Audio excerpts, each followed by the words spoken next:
और दर्जा प्राप्त कैबिनेट मंत्री को सोशल मीडिया पर जान से मारने की धमकी मिली। इतना ही नहीं, समाज का दुश्मन भी बताया गया। बता दें कि समाज का दुश्मन बताने के इस मामले में पुलिस ने जांच के बाद 10 लोगों के खिलाफ FIR दर्ज की है। पुलिस अब मामले में आगे की कार्रवाई कर रही है।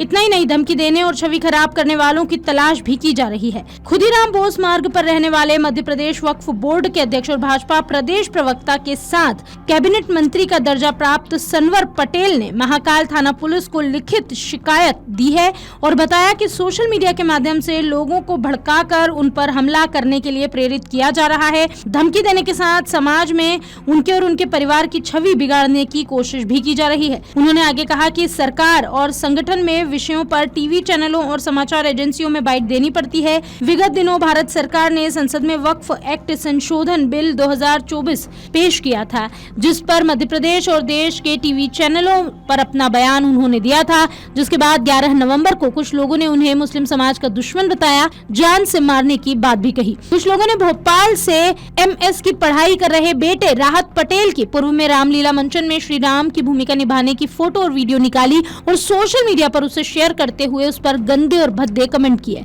उन्होंने आगे कहा कि बेटे को समाज से खारिज करने के बयान देते हुए छवि को खराब करने का प्रयास किया गया। कमेंट करने वालों ने सीधे तौर पर गांव और शहर से निकालने की भी धमकी दी। उन्होंने लिखित शिकायत में अपनी और परिवार की जान को खतरा बताया। धमकी देने वाले और छवि खराब करने वाले भुनुष पटेल ग्राम उमरिया, शहाबजादा यूसुफ जो कि उज्जैन के रहने वाले हैं, इसके अलावा जावेद खान, मादर पटेल, असलम अहमद, गुफरान रहमानी, अंजुम फिरोज, अंजुम, अनस कुरैशी और नफीस के नाम पर शिकायत दर्ज की गई है। इनके मोबाइल नंबर भी पुलिस ने दर्ज किए हैं। पुलिस ने मामले की जांच करने के बाद रविवार रात मामले में भारतीय न्याय संहिता धारा 353(1) ग 351(2) 3(5) में 10 लोगों के खिलाफ प्रकरण दर्ज कर लिया। CSPO मिश्रा ने इस मामले में जानकारी देते हुए शिकायती आवेदन के बारे में कहा। उन्होंने कहा कि शिकायती आवेदन मिला था। जांच के बाद कैबिनेट मंत्री का दर्जा प्राप्त सनवर पटेल की छवि खराब करने वालों के खिलाफ प्रकरण दर्ज किया गया और गिरफ्तारी के प्रयास शुरू कर दिए गए। देखिए, जब से संसद में वक्फ संशोधन बिल 2024 पेश हुआ है और मेरी प्रतिक्रिया उस पर आई है और मैंने कहा है कि वक्फ का जब संशोधन होगा तो मुझे लगता है कि यह राष्ट्र हित में होगा, समाज हित में होगा, वक्फ के हित में होगा और मैं इसका समर्थन करता हूं। तो तब से ही कुछ तथाकथित लोग लगातार पीछे पड़े हुए हैं। सोशल मीडिया के माध्यम से, अन्य प्लेटफॉर्मों के माध्यम से लगातार धमकी देने का काम कर रहे हैं। तो हमने इसकी कंप्लेन पुलिस में की है और कानून अपना काम करेगा और उसी के तहत ये कार्रवाई हुई है। और मुझे लगता है कि वह वक्फ माफिया भी इसके पीछे हैं जो बरसों से वक्फ संपत्तियों पर जमे हुए थे, करोड़ों रुपए की वक्फ संपत्तियों को खा रहे थे, गरीब जरूरतमंदों तक उनका फायदा नहीं पहुंचाने दे रहे थे।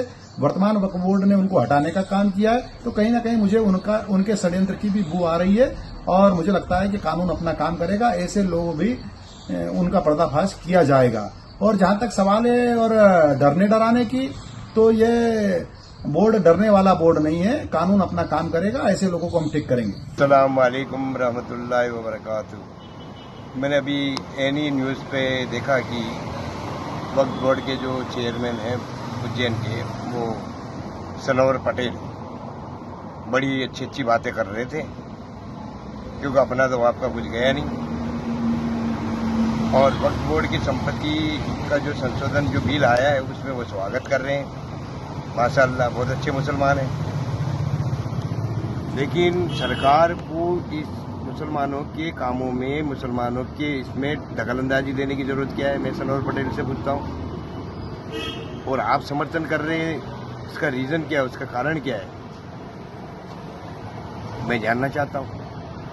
वो नए नए संशोधन आते हैं, ये सब करते हैं, तो इस्लाम में तो कोई इंटरफेयर करने की किसी को ज़रूरत ही नहीं। जो एक बार बन गया वक्फ बोर्ड तो बन गया। इस्लाम का जो है नियम वो एक बार लागू हो गया तो हो गया, उसके बाद बदलाव नहीं करना चाहिए। जो बदलाव करता है मुनाफिक होता है। उन मुनाफिकों का काम है मिल करके सारी देश की संपत्ति जितनी वक्फ बोर्ड की है, तुम सब मिल करके बीजेपी के साथ में, RSS के साथ में, और जो तुम ये जो है अडानी अंबानी को दान में देना चाहते हो, तुम्हारे बाप की संपत्ति है। सोच लो सनवर पटेल, आज वक्त तुम्हारा है, आज तुम इसमें बैठे हो वक्फ बोर्ड के चेयरमैन बन के, कल और कोई आएगा और तुम्हें समझाएगा। याद रखना इस बात को सनवर पटेल, ये अल्लाह का है जो मामला वक्फ बोर्ड का, इस पर टांग मत अड़ाओ।